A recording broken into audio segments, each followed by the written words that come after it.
चलिए तो फिर शुरू करते हैं अपन। और एनालिसिस शुरू करने के पहले अब इजी सब्सक्रिप्शन जो है वो शिफ्ट हो गया है। जो पहले हम मेथड यूज़ करते थे सब्सक्राइब करने के लिए, वो अब इनके न्यूज़लेटर को सब्सक्राइब करने के लिए नीचे जो पहली दी हुई लिंक है उसी पेज में यहाँ शिफ्ट किया है इन्होंने। अपना थोड़ा इंटरफेस चेंज किया है, कुछ भी नहीं है, यही पेज है ऐसा। और यही सेम ब्लॉक है, इसमें से आप जो भी आप सब्सक्रिप्शन चुनना चाहें, जो भी हम एनालिसिस करते हो इन्हीं के बेसिकली इन्हीं के आर्टिकल्स के बेसिस पर करते हैं। और इनके जो आर्टिकल्स हैं अब आपको आपके मेल पे आ जाया करेंगे। तो ये जो है यहाँ से आप 1 साल वाला लेना चाहें तो 2200, 3 साल वाला लेंगे तो 4500, और आप 5 साल वाला लेंगे तो 8800 जो हमारे पास है रिसर्च पर। इसमें आपका अगर आप क्वांटिटेटिव ट्रेडिंग या फिर आप एल्गो ट्रेडिंग वगैरह करते हैं तो उसके लिए बहुत अच्छा इनका रिसर्च रहता है। तो वो आगे आप लोगों को किसी दिन और दिखाएंगे उनके एल्गो आर्टिकल्स को। तो ये इनका एक नया मेथड, इनका इजी सब्सक्रिप्शन अब यहाँ शिफ्ट हो गया है, ये आपको बताना था। चलिए अब अपन अपना एनालिसिस शुरू करते हैं।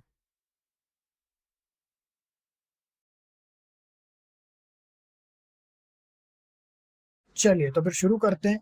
तो फिर आज अपन डिस्कस करेंगे कुछ बेसिक रूल्स हैं इन्वेस्टिंग टारगेट्स के। और एक क्वेश्चन भी आए थे कि कीर्ति न्यूट्रिएंट्स से रिलेटेड उन्होंने पूछा था कि अगले मंथ का टारगेट क्या रहने वाला है कीर्ति न्यूट्रिएंट्स का।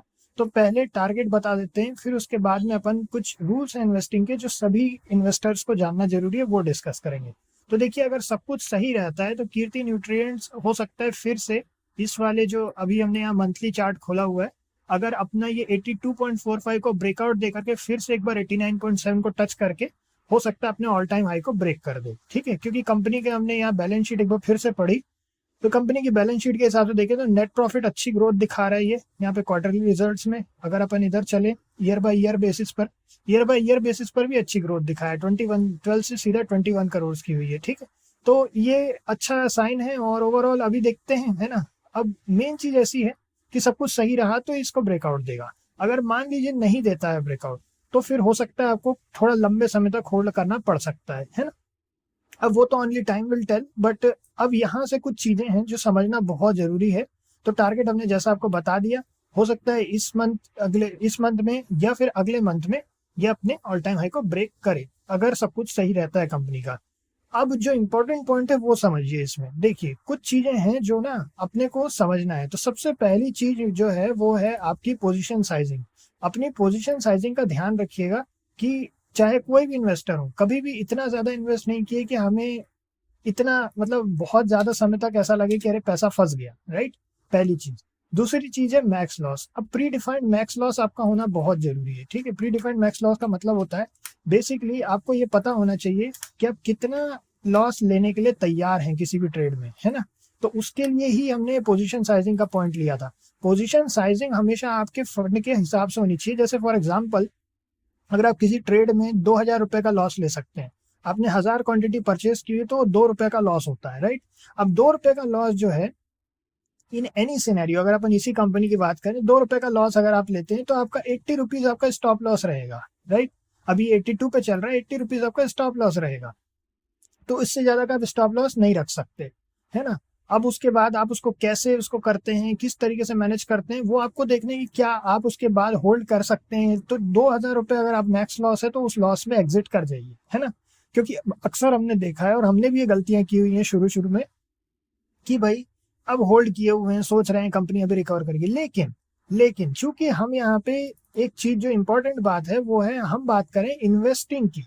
और चूंकि इन्वेस्टिंग जो होती है वो थोड़ी सी अलग होती है, अलग दूसरी ट्रेडिंग टेक्निक से। चाहे वो आपकी इंट्राडे हो, चाहे वो आपका कोई और दूसरी ट्रेडिंग टेक्निक हो, चाहे वो स्कैल्पिंग हो, या जो भी आपकी ट्रेडिंग टेक्निक आप यूज करना चाहते हैं, क्या अलग होता है वो सबसे पहले समझ लेते हैं। सबसे पहले जो इन्वेस्टिंग होती है वो लॉन्ग टर्म के लिए होती है। हमें पता है ये बहुत लॉन्ग टर्म का रहता है और एक लॉन्ग टर्म गोल बनते हैं इसमें, और उन गोल्स को पूरा करने के लिए हम रुकते हैं मार्केट में। राइट, तो इसी के लिए क्या होता है, अगर कंपनी के फंडामेंटल्स अच्छे हैं, फंडामेंटल्स अगर कंपनी के अच्छे हैं, जैसे इन दिस केस अभी तक हमें ठीक लगा, नेट प्रॉफिट ग्रो कर रहा है ओवरऑल। जैसे अगर सबसे जरूरी जो चीजें होती हैं कैश फ्लो। कैश फ्लो क्या है, ऑपरेटिंग एक्टिविटी से positive cash flow, net positive cash flow होना चाहिए। प्रॉफिट्स बढ़ रहे हैं कंपनी के कि नहीं बढ़ रहे हैं, देखते हैं नेट प्रॉफिट क्या चल रहा है, कंपनी के प्रॉफिट बढ़ रहे हैं। इधर अगर अपन चलें तो प्रमोटर होल्डिंग का क्या हाल है, इधर देख लेते हैं। प्रमोटर होल्डिंग बढ़ी है, तो ये क्या बताती है, क्वार्टरली बेसिस पे बढ़ी है, ईयरली बेसिस पे भी बढ़ी है। ये बता दें कि कंपनी पे भरोसा है एटलीस्ट, है ना, कंपनी पे भरोसा है कंपनी के प्रमोटर्स को। तो कुछ बेसिक चीजें हम अपनी बोलना चाहिए सुविधा के लिए भी और हमारी सुरक्षा के लिए हम ये सब चीजें पढ़ते हैं, है ना, बैलेंस शीट को देखते हैं। और हमेशा आप देखिए, जब भी कभी भी आप जब लॉन्ग टर्म इन्वेस्टमेंट करते हैं तो fundamental always go over technical. Technical analysis ठीक है, मगर लॉन्ग टर्म के लिए फंडामेंटल ही किंग है, ठीक है। फंडामेंटल एनालिसिस आना चाहिए, जो कि हम साथ में आपके करते ही हैं, हम लोग बैलेंस शीट पूरा इसलिए पढ़ते हैं अपन।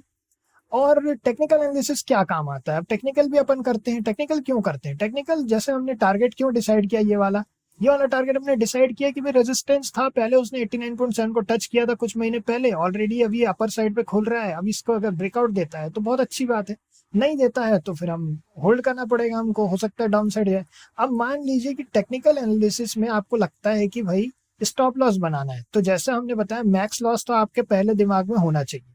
अगर उसके बाद आपको लगता है कि नहीं भाई हमारे को 2 रुपए से ज्यादा का लॉस हमें लेना पड़ सकता है, जैसे अगर इन दिस केस हम अगर अपना स्टॉप लॉस लेंगे तो वो हम लेंगे ये 75.2, है ना, जो कि काफी नीचे है। तो अब हमारे को या तो बड़ा लॉस लेना पड़ेगा या हम क्वांटिटी कम कर देंगे, सबसे अच्छा तरीका है क्वांटिटी कम कर देना।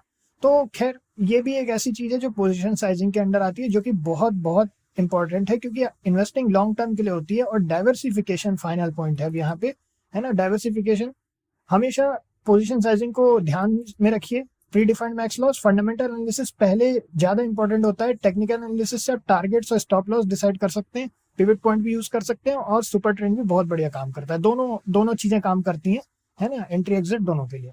अब वो कैसे करना होता है वो आगे आप लोगों के साथ डिस्कस करेंगे। आज एक फाइनल पॉइंट जो है वो है डाइवर्सिफिकेशन, मोस्ट इंपॉर्टेंट चीज। इसको बहुत लोग इग्नोर कर देते हैं कई बार, है ना, क्योंकि इंसान क्या है, थ्रिल के लिए कई बार ट्रेड करने लगता है, या फिर वो माइंड में एक बहुत ज्यादा भरोसा, over conviction and all that, emotions में नहीं आना है। ईटीएफ हमने पहले क्यों टाइप किया, क्योंकि ईटीएफ एक बास्केट होती है, सबसे सेफ इन्वेस्टमेंट माना जाता है। फिर उसके बाद में ईटीएफ के बाद में गुड क्वालिटी स्टॉक्स में करिए, गुड क्वालिटी स्टॉक्स में, ठीक है। फिर उसके बाद में आप अगर चाहें तो आप अपने म्यूचुअल फंड्स वगैरह बॉन्ड्स में भी कर सकते हैं। जो भी आपको करना है आपको उसमें डाइवर्सिफिकेशन करके ही रखना है। और ये डाइवर्सिफिकेशन भी एक बहुत बड़ा पॉइंट जो है, जो आपकी ट्रेडिंग जर्नी को बहुत कंफर्टेबल बना देगा और बोलना चाहिए पीसफुल बना देगा, वो है पोजीशन साइजिंग। हमेशा अपनी पोजीशन साइजिंग को कंट्रोल में रखिए और मैक्स लॉस अपने माइंड में रखिए कि भाई इससे ज्यादा लॉस हम नहीं लेंगे इस ट्रेड में, ठीक है।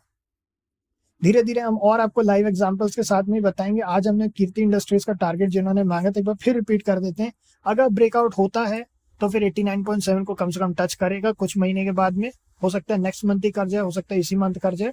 और अगर मान लीजिए अगर इसको रिवर्सल लेना है तो 75.2 तक भी रिवर्सल ले सकता है और नीचे भी रिवर्सल ले सकता है। आई होप कि आपकी पोजीशन साइजिंग आपने सही रखी होगी, लॉन्ग टर्म होल्ड करना पड़ सकता है इसको।